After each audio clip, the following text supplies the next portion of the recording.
દાહોદના ચાકલિયા પોલીસ મથકમાં જ ફરજ બજાવતા હેડ કોન્સ્ટેબલ અર્જુન ધનુભાઈ ભુરિયા, મોહન રમેશભાઈ તાવિયાડ અને કોન્સ્ટેબલ પ્રકાશ સબુરભાઈ હટીલાએ ગઈકાલે બપોરે રાજસ્થાનથી એક પંચકારમાં વિદેશી દારૂનો જથ્થો ભર્યો હતો, જે કાર મોહન તાવિયાડ ચલાવતો હતો, જ્યારે અર્જુન ભુરિયા અને પ્રકાશ હટીલા અન્ય એક અલ્ટો કારમાં પાઇલોટિંગ કરતા હતા।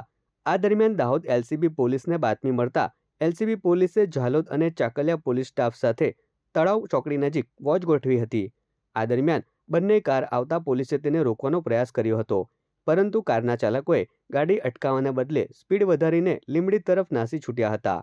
પોલીસે ખાનગી વાહનોમાં પીછો કરતા દારૂ ભરેલી પંચકાર આશરે 500 મીટર દૂર ગટરમાં ઉતરી ગઈ હતી, જેનો ચાલક ફરાર થઈ ગયો હતો, જ્યારે પાઇલોટિંગ કરતી અલ્ટો પણ અંધારાનો લાભ લઈ ફરાર થઈ ગઈ હતી।